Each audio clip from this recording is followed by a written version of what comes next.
Morning, everybody. Just a quick update. It's 9:25 Wednesday morning. Blowing a bell. Consistent 45, 50. Gust to about 70, 80. I'm gonna get pretty brutal over the next few hours. Figured I'd jump on. Just give a quick update. I may do a little stream later on, depending on if power holds. You know, we have no idea. But no. Other than that, we're ready to rock. Got food, got supplies. Just uh, just kind of getting ready for what's to come to the best of our abilities. But no, it's definitely this will be worse than Irma by the looks of it. By ways, um, I got panels up. Not really that worried. Just going to be an interesting afternoon and evening. In Bartow, we've had a wind gust of 30 miles per hour. Jason, with a tropical system, See, they're comes hand in hand with the tornado threat. And you've been tracking a couple tornado warnings this morning. 31. Yeah, the good news right now is that there are no tornado warnings. Live look over in Orlando, and you just saw that flash there. That looks like that is some thunderstorms that are out there. We're also seeing the rain pick up all over in Florida there. So let's take a look right now at the radar. And as Britta was mentioning there, you see that eye here of Ian. It is still southwest of Port Charlotte, but we are really concerned about some of these outer rain bands because all morning long, that is when we've been seeing some of these tornado warnings that have been popping up here. So Melbourne, Fort Pierce right now, you're just seeing some light rain showers, no tornado threat as of right now. But anytime you have a tornado that's about to make landfall, what ends up happening is you have a huge amount of wind shear because it's interacting with what's happening at the ground. Wind shear, by the way, that is a change of wind speed and wind direction with height there. And so because of all that wind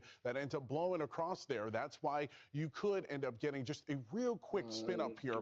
But the good news here is, as of right now, no tornado warnings to tell you about. But we do have tornado watches that are in effect pretty much from Central Florida all the way down to South Florida. So you do need to make sure that to download the Fox Weather app, and you need to turn on those severe weather alerts. Now, the greatest chance at seeing a tornado today is going to be on that northeast side of Hurricane Ian. So that is going to be for places like Fort Myers as well as Naples and even in Sarasota. That's going to happen likely later on this afternoon and into this evening right before it makes landfall. But we do have a chance at seeing a quick spin up for places like Orlando, Daytona Beach, as well as over in the Melbourne area. And then for tomorrow, that tornado threat is going to continue.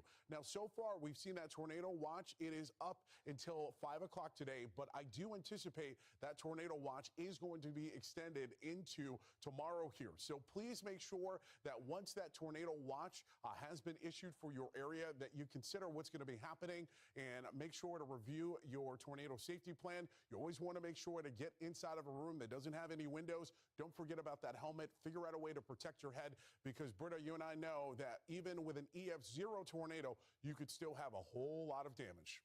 Yes, you can. And one concern is going to be, holes being put in the top of your house because then we have a tremendous amount of rain on the way. So if you're not able to cover up that leak, we're going to have some issues. There's a live look at Marco Island. You can tell the water is rocking and rolling. We are starting to see the surge numbers start to tick up. Right now in Naples, we have a storm surge of 1 foot. That's 12 inches of water. So that hits you around the shin. But we are going to see that number dramatically increase in this stretch between Fort Myers and Naples. That is a high concern. In fact, the National Weather Service has actually been increasing their forecast for storm surge. National Hurricane Center saying that we could see up to 18 feet of water above normally dry ground through the duration of this peak storm surge. So it is utmost concern and definitely a high ticket item. Right now we have wind gusts around 47 miles per hour in Punta Gorda. Notice that those winds are still offshore. So that's what we're going to be be noticing over the next 6 hours, the winds are going to turn onshore. We've already seen that happen in Naples. And as this very crucial stretch of land, that southwest facing shore of Florida, starts to feel that onshore push, we're going to have that surge start to take up. And it's only going to get worse as we go into the afternoon. Moving a little bit farther up to the north, Sarasota, Clearwater, this is going to be an interesting area. Right now, by the way, our winds are offshore, but look at the speeds here. Sarasota gusting up to 61 miles per hour. Depending on where the landfall is, that is going to dictate how much storm surge that we see. The strongest and highest storm surge is going to be just south of that landfalling site. So right now, it looks like the critical spot is going to be from Fort Myers all the way down to Naples. But again, there's going to be a little bit of wiggle. That always happens with these landfalling systems. So we really need to watch. All right, the time is now 9:31, guys. We are continuing to monitor all conditions as Hurricane Ian barrels towards the western coastline of Florida. We are witnessing both mandatory and voluntary evacuations orders. The entire state of Florida under a state of emergency. And it looks like we are getting a live now update from emergency management officials in Lake County, Florida. Let's listen in live, Ron Unfiltered. As well, with dangerous gusts. Widespread flooding from the rain. This is one issue that we're particularly concerned about. Tornadoes, as always, associated with any hurricane, especially in the rain bands as they start coming in later today.